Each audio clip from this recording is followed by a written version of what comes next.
Mrs. Adelson, you certainly can continue. However, the court can take into consideration the utter lack of remorse that you are displaying. Please proceed if you desire to do so. She slammed her Louis bag down on that desk and said, "Hold my beer," and kept going. Okay. Y'all, this is one of the most unhinged / disrespectful sentencing hearings that I may have ever seen, but there's some others that rival it. Now, I'm not saying that the judge was disrespectful or any of those things, and if you've watched that, you already know what I'm talking about, okay? We're talking about the Adelsons. So we're gonna look over it and we're gonna specifically pay attention to just Harvey and Donna in this video here. So if you're brand new to this case, if you've never heard of the Adelsons, well, congratulations, you're better off, I can tell you that. I mean, you're probably alive because of it, but no, for real. Let's do a quick overview of it and then we'll jump into everything. So Donna Adelson recently was sentenced and she got judged through the book at her. We'll get into that in a minute. She was convicted of being the mastermind of a plot to kill her son-in-law, Dan Markel. Dan Markel was married to Wendy Adelson, Donna's daughter. They had children together, and essentially at the heart of this was a custody battle, okay? Donna took matters into her own hands. She involved her son Charlie, her daughter Wendy. Wendy's not in prison. We'll see what happens with that. And a line of other people who have all since been convicted and are spending the rest of their lives, for the most part, in prison. So Miss Donna was the last one to go up. She came. Now, the big thing leading up to this was, is she going to speak? Well, let me tell you what, she spoke. Okay. And we were just like, oh my gosh. We watched it on the live chat channel. Shameless plug. If you want to watch these things live with me, links in the description. Okay, just go check it out. Okay, just join us over there sometime. Very casual over there, very casual. Kind of like Christina Randall says her other channel, Casually Christina. Okay, that's the Sofa Squad, but even more casual if that's even possible. Okay, but it is. Anyways, so that's what we're gonna do. So the biggest things for me that I wanna cover in this is Harvey and Donna. So go ahead, get your puppy, buckle up, do what you gotta do to get through this hot mess, and let's get into today's video.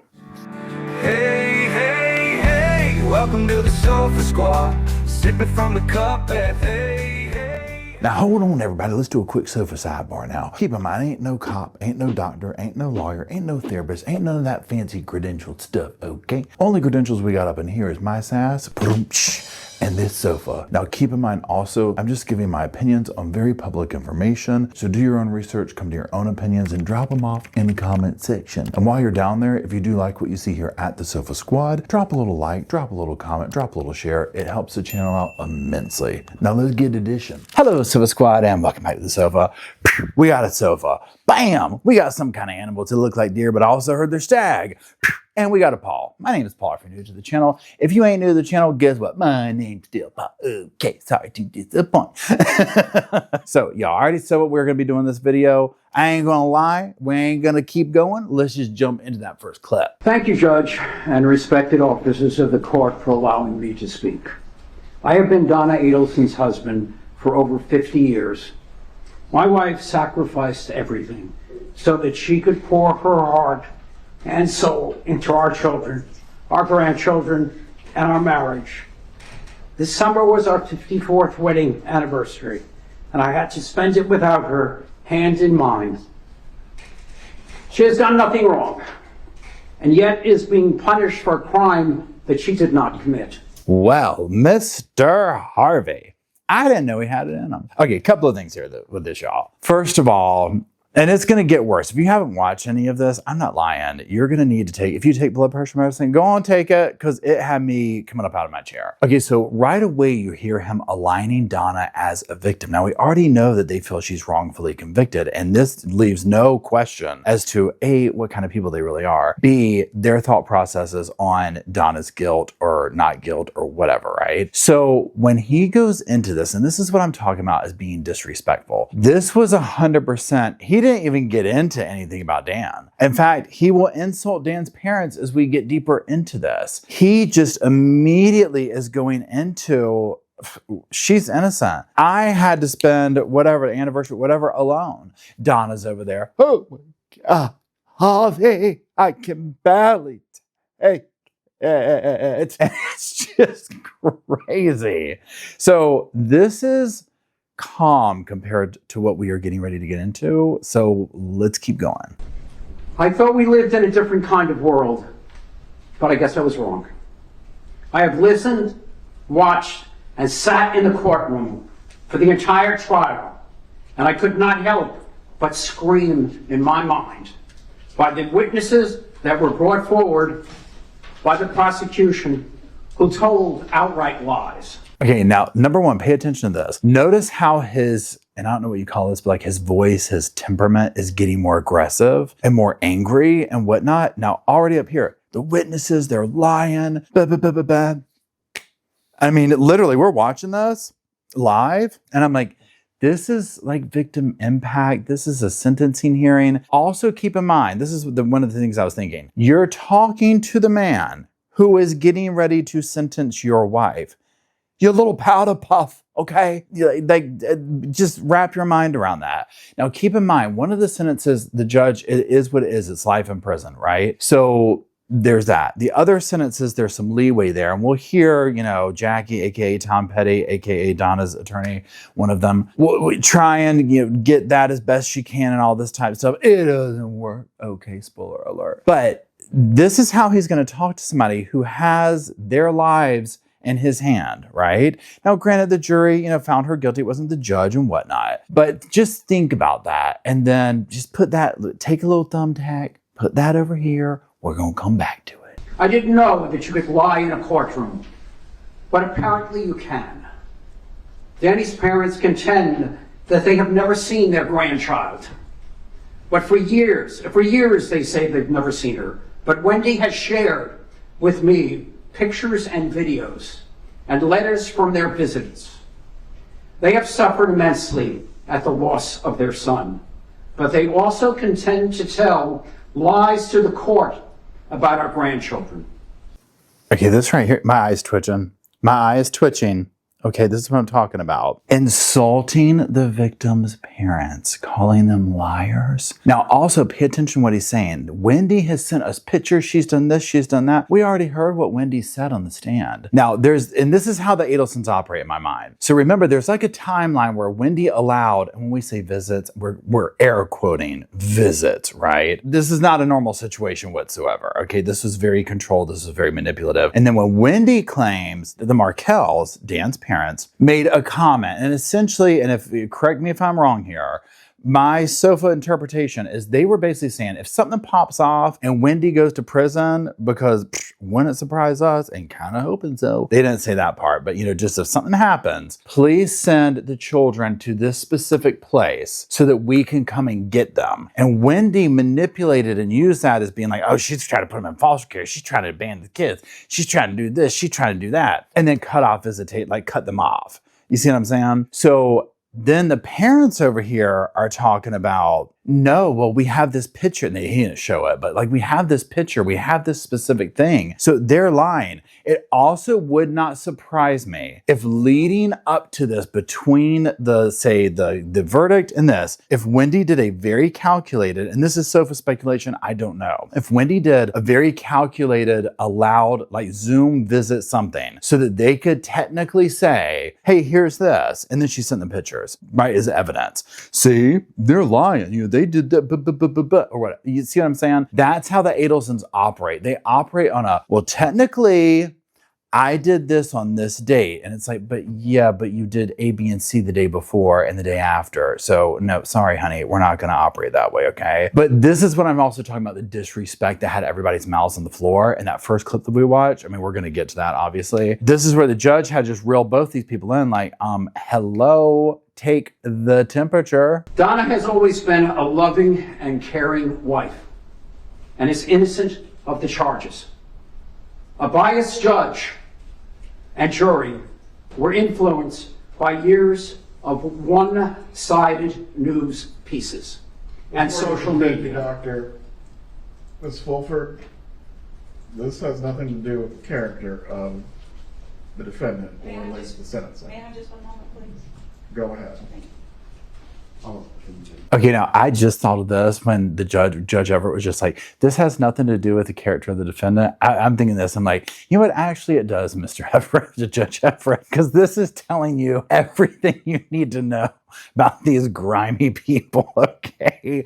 He's literally showing us their true character, right? In doing this. And Donna will do the same. Okay, so we've insulted and called the victim's parents liars. Now we're telling the judge to his face that he's biased, insulting the jury, aka the people of Tallahassee, who took time out of their schedules. There might have been some people that were like, oh, cool, I'm gonna go do this. Do you think people want to be doing this? No. Right? Nobody wants to be involved in it. No, they're doing their civic duty. He's insulted them. Now, we already know, if you follow this case, the Adelsons are, and if you haven't, I should say, I'll tell you. The Adelsons are convinced, and you'll hear Donna say it, and possibly Harvey as well, if I pull one of the clips, that the outcome would have been different if they had gone to a different town. They wanted this in Miami. They wanted to be in South Florida. They were like, that's where we'll get off of these charges, right? So they are convinced that it's a Tallahassee thing. Now, also remember that at the heart of this, Wendy essentially was looking at it like she was forced to stay in Tallahassee because Dan wouldn't move and she couldn't move, and trying to keep the kids around the parents and all that type of stuff, right? So Wendy behind the scenes, and again, let's reference her ex-boyfriend Jeff and whatnot, talking about she hated Tallahassee,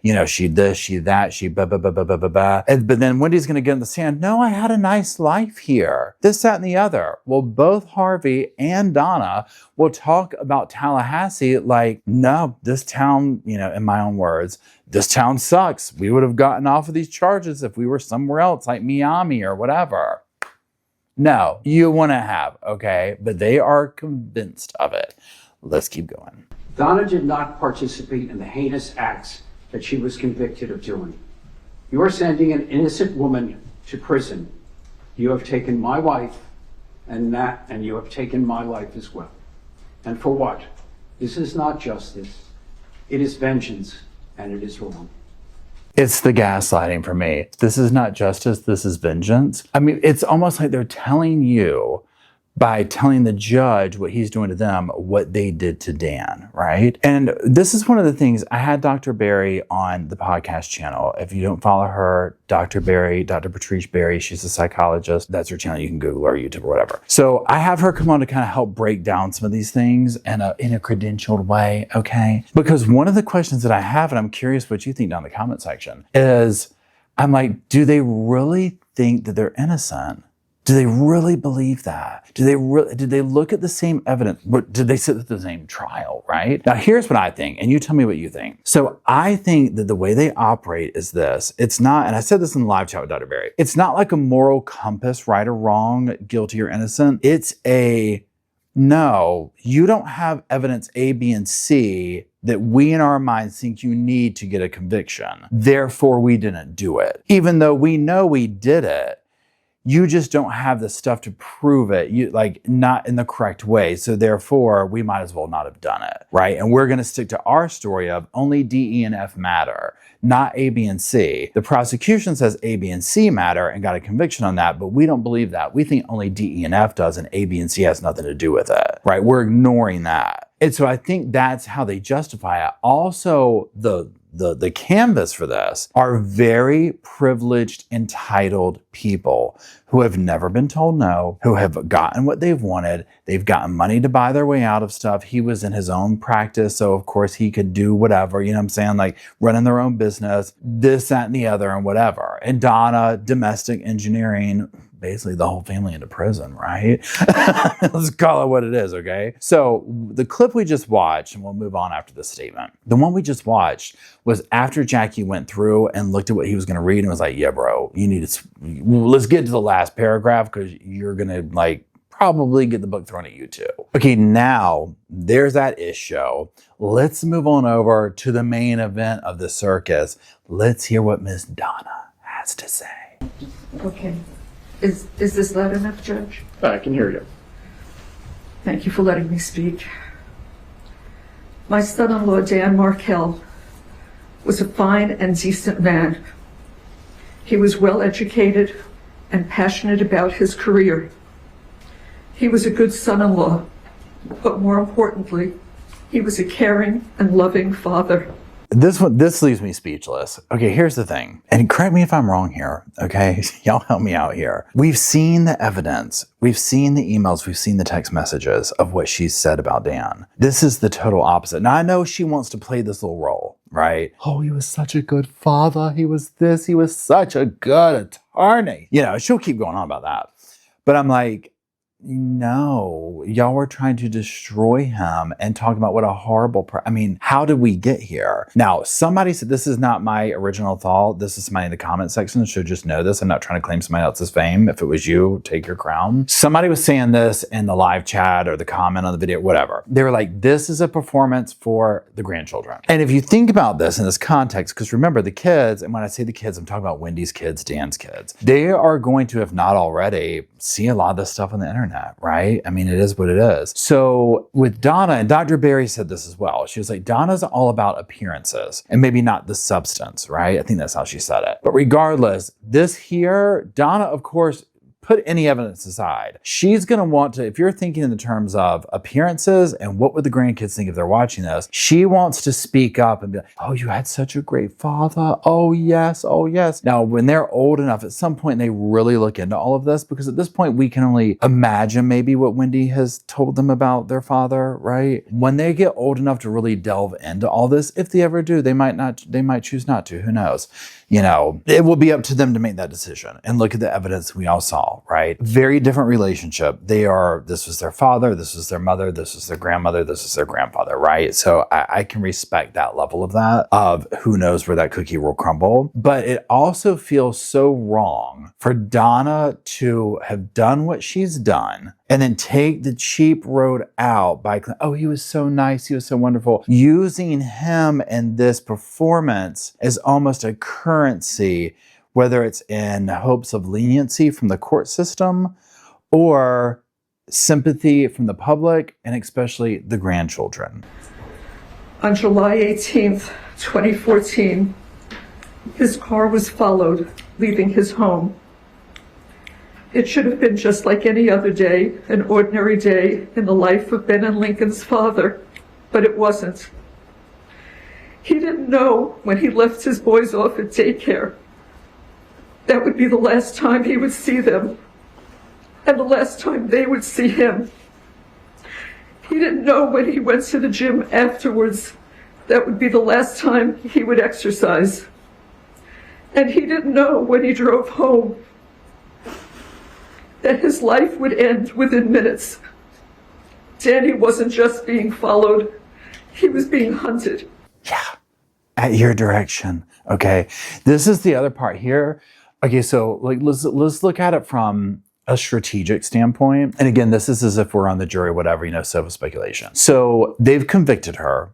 The majority of people view, you know, her and these other people as responsible for this. So if I'm on the jury, and I know we're past the jury or whatever, but let's just talk about, you know, our perception, whatever. I'm listening to you describe the horribleness and the tragedy of his moments of death, his last day, the children losing their father. But I'm viewing it like, but it was at your hands. I know her finger wasn't on the trigger, but this would not have happened without her influence and her, you know, playing the part in the crime. So by her walking everyone through the tragedy, again, I'm like this, I'm like, honey, you're just like digging your own grave here, okay? You're looking at life, you might walk out of here with the electric chair sentence. I mean, I'm just saying. But also so then put the emotional part of it away. The psychological part that's fascinating is where it's like, is she literally living in this much of her own reality that she does not see that? She literally has aligned herself in such a way of removed from this. I'm a victim. I did not do anything wrong. So therefore, I can pivot myself from the same point of view and perspective and emotional place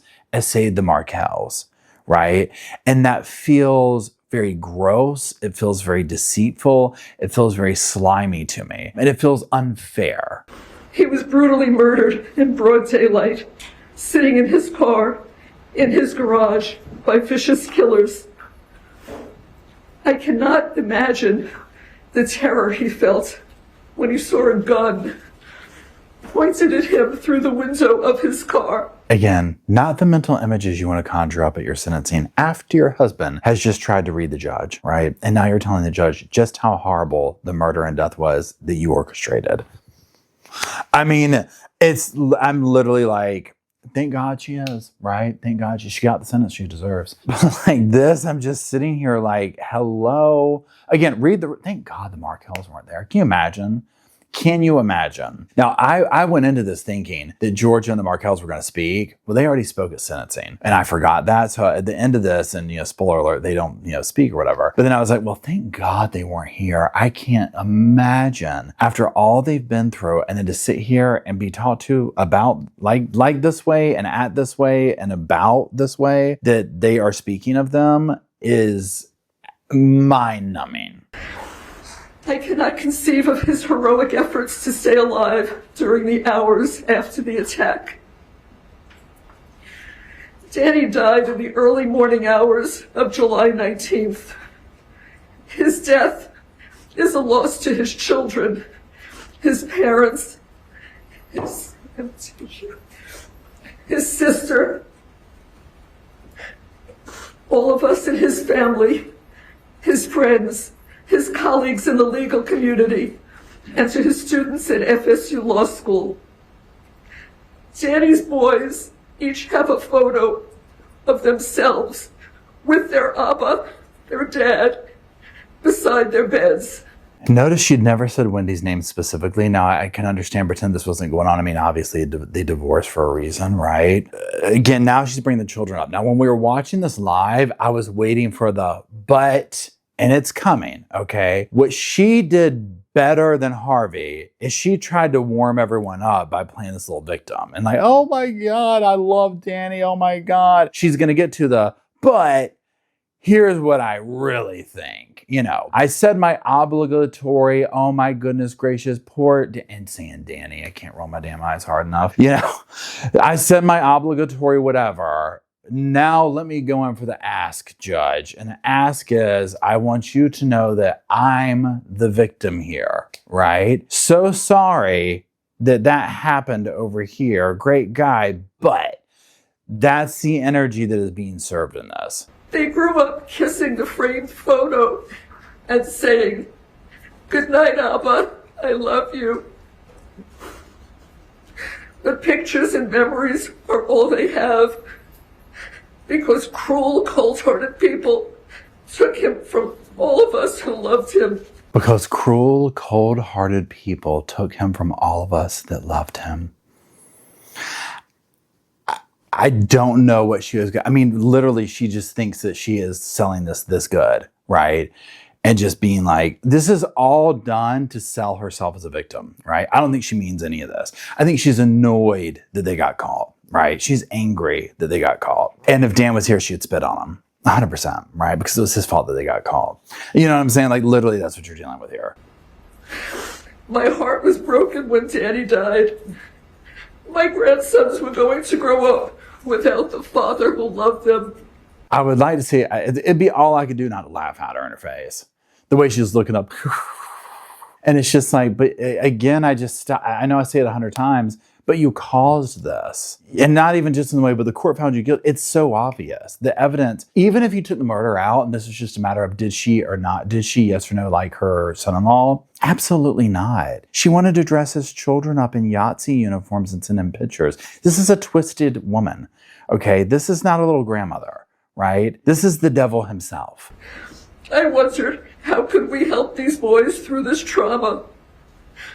It was then that my husband and I knew that the best way to honor Danny's memory would be to share with these children an abundance of love. The love that Danny would have given them if he were alive.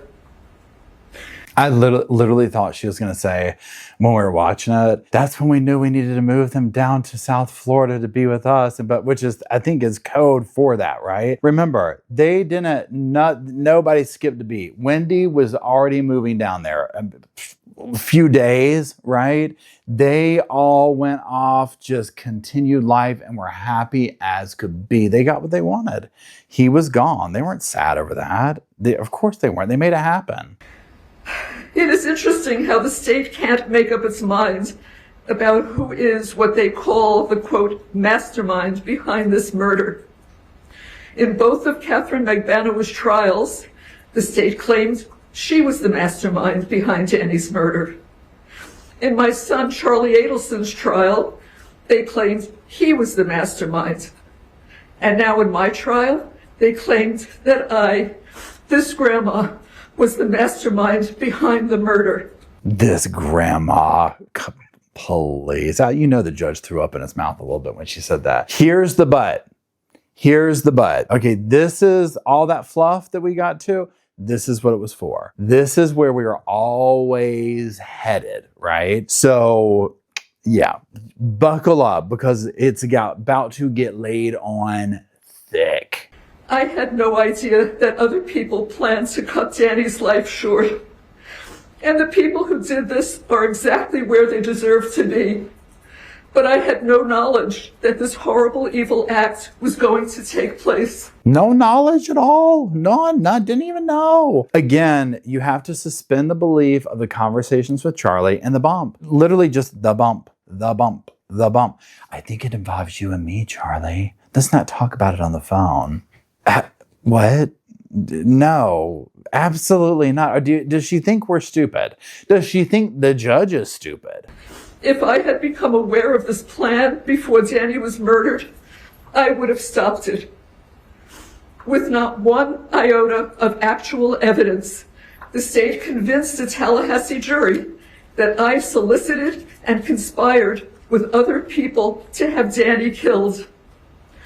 Where is the evidence prior to the murder? Okay, again, Tallahassee. Where is the evidence prior to the murder? Now, remember how I was talking earlier where they want to get very specific. Well, I wasn't wearing a red shirt when you said that I did it, so therefore I didn't do it. This is what I'm talking about, right? In their world, they have concocted, and I don't know how, I don't know what these attorneys have told them or convinced them of to part them with their money, but I think that's part of it. They have told them something of, you don't have blank, so therefore, and she's convinced of that. Now, again, I also go along with the whole theory, like Dr. Berry said.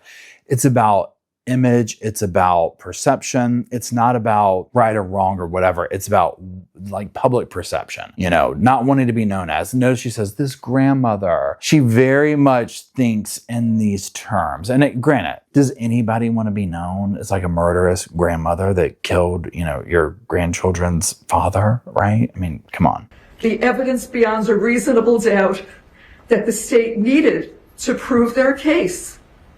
Where is the evidence before July 18th, 2014 at 10:50 in the morning? Before you continue, Mrs. Adelson, as it relates to this statement, is the defense trying to re-argue the trial? No, Judge, just give me Adelson an opportunity to be heard. Mrs. Adelson, you certainly can continue. However, the court can take into consideration the utter lack of remorse that you are displaying. Please proceed if you desire to do so. Now, you saw how she stopped at first and was like, almost like this, like, oh, no, let me say my piece, poor little me. Don't victimize me even more. Now, that's the clip we watched at the very beginning where he's like, look, I'm taking note of this utter lack of remorse. Okay, the fact that the judge says this and you keep going, right? Number one, it tells you everything that he's viewing it as. He views you as guilty. He's already said, are y'all trying to re-argue the case? He doesn't question the jury's findings. The evidence was presented. The jury found it rather quickly. And so he's going with this, right? Now, Jackie, aka Tom Petty, aka her defense, is like, no, we're just giving her a chance to talk. And part of me is like, surely Donna knows, but I don't know that even with an appeal, even with all this, that stuff takes so long. Like, this is it, right? She's never probably coming out. So I don't know if she's viewing this as like, I want to have my last say. Now, also, remember how earlier I was like, somebody said, this is for the grandchildren and whatnot. So her going down this whole performative narrative of, I'm innocent. Where's the evidence? Where's the evidence? And again, my question to her would be, what are you talking about? They presented tons of this evidence. What of the evidence do you not believe? I want her, in her own words, to explain the bump and all the evidence that goes with it. Explain it to me. Tell me what that means and why in her world she is so convinced that everyone else sees this completely incorrectly. Where is the evidence before July 18th, 2014 at 10:50 a.m. that revealed that I had any involvement in this vile and horrific act? Where is the solicitation and conspiracy evidence? The state needed to show that there was evidence before the murder to convict me. The state couldn't show that because there wasn't any evidence. They were trying an innocent person. They were trying an innocent person. There was no evidence. There was no this. There was no that. I mean, it's ballsy to get up there and do this during sentencing. I understand a defendant, and so many of them do this. Like, I'm innocent, but it usually doesn't end well. Remember, what was his name? Y'all help me out here, y'all. He was the dude with all the face tattoos and the glasses, and he was like, I've been set up, and the judge was like, what do you think we should give the person that finds it, that really did this? And he's like, throw him under the jail. He's like, all right. And then he proceeds to throw him under the jail. McNabb or something like that was his last name. That's what this gives. And it's like they're so, and by there, I mean like these defendants who have been convicted and they're giving these kind of over the top, whatever speeches. They're so big on getting the last word and being right in how they're being perceived that they miss like 10 chapters, right? They just miss the whole thing. And that's the part that's just so, because the judge will say this is stuff, grievances you take up with appeals and this, that, and the other. And so, it's like, look, you're trying to get some kind of leniency. And just like he said, you've shown zero remorse. So what do you think he's going to do when he still has leniency and can show you mercy on some level? It doesn't end well. It makes you wonder if the jurors were sleeping when the state had Sergeant Corbett on the stand for hours. Their own star witness testified that my phone was never, I repeat, never at my son's house on the night of the murder. The state's theory that my husband and I dropped off money to my son was blown out of the water by their own witness. And yet, the state continued to push that story, that lie of the so-called money drop to the jury through the remainder of the trial. She's latched onto that one thing. Now, to me, it was quite clear. Okay, so you used Harvey's phone, right? Whatever. Or they turned it off. There was like a blank period of time where it's like, you do the math. Phone is going to here, goes blank for 2 hours, then is over here. It doesn't take much to add to it. And then you also have eyewitness testimony. Do I think that Catherine McBwana is a reliable source? Yes and no. She clearly lied, right? I mean, this is, obvious. She did. She got caught. She admitted to it. So there's that. If I take all the stuff surrounding, and we're just talking about the specific phone call, again, Donna's ignoring so much other stuff. This is the thing. If you remove the phone call, there's still tons of other evidence that points to Donna. But this is what we often see these defendants do, where they will latch onto little details. And I think one thing that takes place too is because, like for Donna, she's been in prison for however long. Jail. So her world is very tiny, and this is her world. She's kind of fighting it and going over it, and so they latch onto this thing and they get so lost in it, they don't see the reality of it like everybody else sees. And just how do you say it? The Occam's razor, like the most simplest explanation. They make it so complicated, whereas everyone else is like, no, this is very simple. You probably turned your phone off or used somebody else's phone, and then that phone got turned off. I mean, hello, like the timeline matches up. You were definitely at his house dropping off money. All I wanted was a level playing field, but the court wanted the trial here in the hotbed of Tallahassee.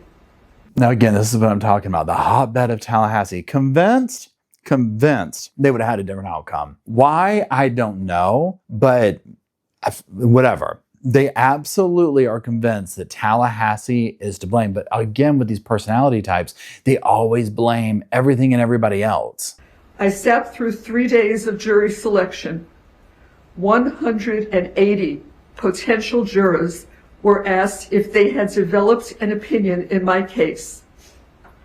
Those that answered yes also added, I believe she is guilty. Not one person Not one said, I think she may be innocent. That should have been a clue to the court to grant our motion for a change of venue. But the court denied the motion. That should have been a clue to Donna and team. Maybe we do look at the plea deal because we haven't even gotten out of the gate and everybody thinks I'm guilty, right? One of my jurors admitted during jury selection that she had background information concerning what one of the state's witnesses would be testifying about. Why was she allowed to be on my jury? What? Hold on. Another juror. Mrs. Fulford, Oh, I didn't hear you. Mr. Zellman, again, this has nothing to do with allocution of any sort. This is a raising of grievances which are properly given to the appellate court. What does any of this have to do with sentencing? Grab just one moment, please. Yeah, we're going to need to look at her little speech.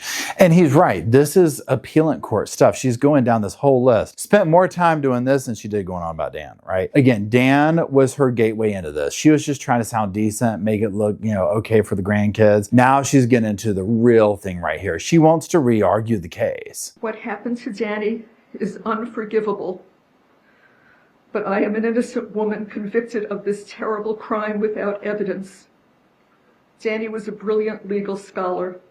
He would have been appalled at the total lack of justice that went on during my trial. He would have been embarrassed to have his name associated with any of it. There are two crimes here. The first was Danny being viciously murdered.